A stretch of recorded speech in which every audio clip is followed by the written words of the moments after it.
गांव में बहुत ही अजीब सी बात हो रही थी, कुछ भूत प्रेत आत्माओं की। खासकर ये बात है गांव बरसापुर की, जहाँ एक अजीब सी औरत हर पूर्णिमा की रात प्रकट होती थी। लोग कहते थे कि वो चूड़ियां बेचने आती है। कोई नहीं जानता था कि वो कहाँ से आती थी और कहाँ चली जाती थी। ये बहुत रहस्यमय था। आज भी पूर्णिमा की रात है, कितना सुंदर चांद निकला है। ठंडी हवा बह रही थी और गांव की गलियां सन्नाटे में डूबी थी। तभी गांव के चौक पर एक धीमी धीमी आवाज गूंजने लगी। चूड़ियां ले लो, सुहाग की निशानी, चमकती चूड़ियां। रामू, जो गांव का सबसे निडर युवक था, अक्सर अपने दोस्तों के साथ देर रात तक बाहर रहता था। उस रात भी वो अपने दोस्तों के साथ चौपाल पर बैठा था। वो उस औरत की कहानियों को महज अफवाह मानता था। उसने ठहाका लगाया और कहा, अरे भाई, ये सब बुड्ढों की बनाई कहानियां हैं। चलो जरा हम भी देख कर आते हैं। इतनी सुंदर और अच्छी चूड़ियां आई है बेचने, और ये इतनी रात चूड़ियां आखिर बेचता कौन है? उसके दोस्त थोड़े डरे हुए थे, लेकिन रामू की हिम्मत देखकर वो भी उसके पीछे पीछे चल पड़े। गांव के चौक पर पहुंचकर उन्होंने देखा कि एक दुबली पतली औरत सफेद साड़ी पहने सिर झुकाए बैठी थी। उसका चेहरा ढका हुआ था और वो लकड़ी की एक टोकरी में रंग बिरंगी चूड़ियां रखे बैठी थी। ओ चूड़ियां बेचने वाली, ये सुहाग की चूड़ियां हमें भी दिखा जरा, देखे तो तेरी चूड़ियां सच में अच्छी हैं या बस नाम की हैं? औरत ने धीरे से सिर उठाया। वो धीमे स्वर में बोली, हर किसी के नसीब में ये चूड़ियां नहीं होती, लेकिन तुम्हें चाहिए तो ले लो। अच्छा, ऐसा भी है क्या? चलो, तुम अब इतने प्यार से बोल रही हो तो मैं भी ले ही लेता हूँ कुछ चूड़ियां। इधर लाओ टोकरी। 2-3 तरह की चूड़ियां देखने के बाद उसकी नजर एक हरी चूड़ी पर पड़ती है और वो एक हरी चूड़ी उठा लेता है। ये कितने की है चुड़ैल? मेरा मतलब चूड़ियां बेचने वाली। उफ, ये मेरी जुबान भी ना कहीं भी कुछ भी बोलने लग जाती है। चलो जल्दी से बता दो कितने की दी ये चूड़ियां? तभी वो औरत उसको घूर कर देखती है और फिर हल्की सी मुस्कान देते हुए बोलती है, कोई बात नहीं साहब, गलती इंसानों से ही होती है। वैसे इसका मूल्य तो तुम्हें कल पता चलेगा। रामू ने पैसे उसकी ओर बढ़ाए, लेकिन जैसे ही उसके हाथ औरत के हाथ से छुए, उसे एक ठंडी सनसनाहट महसूस हुई। ऐसा लगा जैसे बर्फ के टुकड़े पर हाथ रख दिया हो। उसने झट से हाथ खींच लिया, लेकिन हरी चूड़ी पहले ही उसकी कलाई में आ चुकी थी। रामू के दोस्तों ने जब रामू के हाथ में चूड़ियां देखी तो वो बहुत डर गए, क्योंकि रामू ने वो चूड़ियां अपनी माँ के लिए लिए थे। रामू के दोस्त डर कर बोलने लगे, चल भाई रामू, ये जगह अच्छी नहीं लग रही। तुझे मजाक करना था, तूने वो कर लिया। अब डर लग रहा है। हाँ भाई, सही बोल रहा है, यहाँ कुछ अजीब लग रहा है। अरे डरपोको, देखो मुझे नहीं पता था तुम इतने डरपोक हो।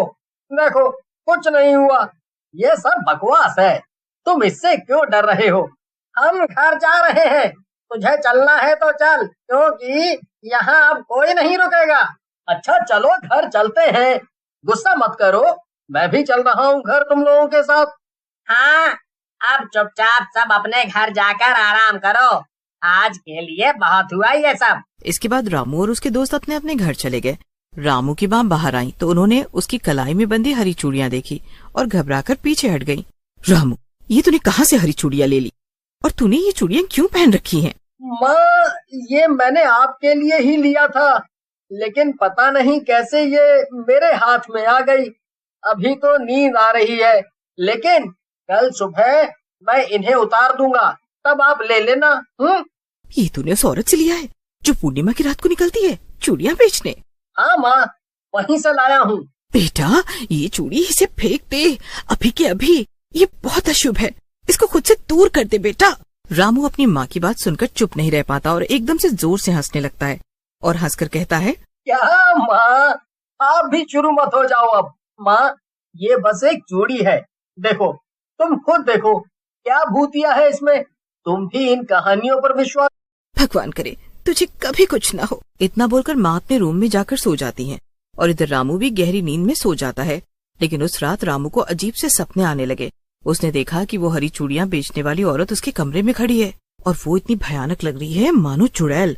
वो चुड़ैल उसको घूरती है और बस इतना बोलती है, आज तो चूड़ी खरीदी थी, वो चूड़ी पहन ही ली, तो अब सुहागिनों के लहू से इसे सजाना भी तो होगा। रामू चीखते हुए उठ बैठा।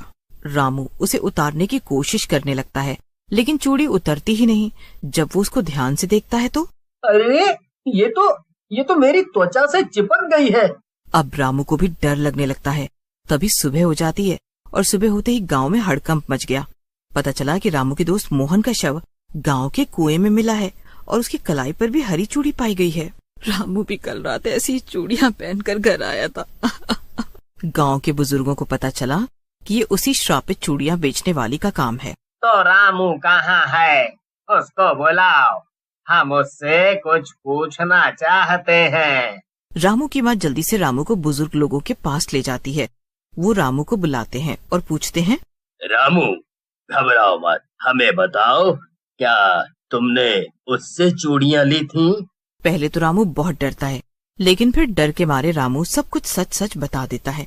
लोग मुखिया की बात सुनकर गांव के सबसे बुजुर्ग व्यक्ति दादू बाबा को बुला लाते हैं। उन्होंने एक गहरी सांस ली और कहा, आपको क्या लगता है ये उसी का काम है ना? हाँ, वही है ये। वो तो एक आम औरत थी बाबा। नहीं बेटा, वो औरत नहीं है, वो एक चुड़ैल है। और ये कोई आम चुड़ैल नहीं, ये बहुत पुरानी चुड़ैल है। इसका नाम मंगला है। बरसों पहले की बात है। इसी गांव में एक गरीब विधवा रहती थी। वो चूड़ियां बेचकर अपना गुजारा करती थी, लेकिन गांव के कुछ दुष्ट लोगों ने उसकी सारी चूड़ियां तोड़ दी। जब तक वो आवाज उठाती, उन दुष्ट लोगों ने उसे डायन कहकर जला दिया। लेकिन मरने से पहले उसने श्राप दिया कि जब भी मैं पूर्णिमा की रात को आऊंगी और जो उसकी चूड़ियां पहनेगा या उसका मजाक बनाने में साथ देगा, उसकी मृत्यु निश्चित होगी। गांव के लोगों ने तय किया कि पूर्णिमा की रात वे चुड़ैल का अंत करेंगे। वे सब गांव के चौक पर इकट्ठे हुए और हनुमान मंदिर में अखंड ज्योति जलाई। जैसे ही रात बढ़ी, हवा तेज हो गई और फिर वही जैसा उन्होंने सोचा था, ठीक वैसा ही हुआ। रात होते ही आवाज आने लगी, चूड़ियां ले लो, सुहाग की चूड़ियां, रंग बिरंगी चूड़ियां, अच्छी अच्छी प्यारी प्यारी कांच की चूड़ियां। तभी सारे गांव वाले मिलकर तेज तेज हनुमान चालीसा का पाठ करने लग जाते हैं। तभी अचानक हवा और आंधी के झोंके के साथ वो चुड़ैल प्रकट होती है। उसकी आंखें अंगारों की तरह जल रही होती है। वो गुस्से में चीखी, मुझे कोई नहीं रोक सकता। जिसने मेरी चूड़ियां ली वो मरेगा और अब इस रामू की बारी है। मैं इसको कतई नहीं छोड़ूंगी। वो रामू की तरफ बढ़ती है। तभी दादू बाबा उस पर भगवान हनुमान का सिंदूर फेंकते हैं, जिसे डालते ही चुड़ैल चिल्लाने लगती है, तेरा समय पूरा हो चुका है मंगला। अपने पापों की सजा भुगत और इस गांव को छोड़ दे। नहीं। दादू बाबा चुड़ैल पर और सिंदूर फेंकते हैं। जैसे जैसे वो सिंदूर चुड़ैल पर पड़ता है, वो दर्द से चीखने लग जाती है और उसका शरीर जलने लग जाता है और कुछ ही पलों में वो राख में बदल जाती है। रामू की कलाई से चूड़ी टूटकर जमीन पर गिर जाती है और फूट जाती है और साथ ही वो धुएं में बदल जाती है। गांव वाले राहत की सांस लेते हैं। उसके बाद गांव में कभी भी चुड़ैल नहीं आती, लेकिन लोग आज भी पूर्णिमा की रात चौक पर जाने से डरते हैं और कहते हैं, अगर ध्यान से सुना जाए तो हवा में अब भी एक धीमी सी आवाज गूंजती है, चूड़ियां ले लो, सुहाग की चूड़ियां।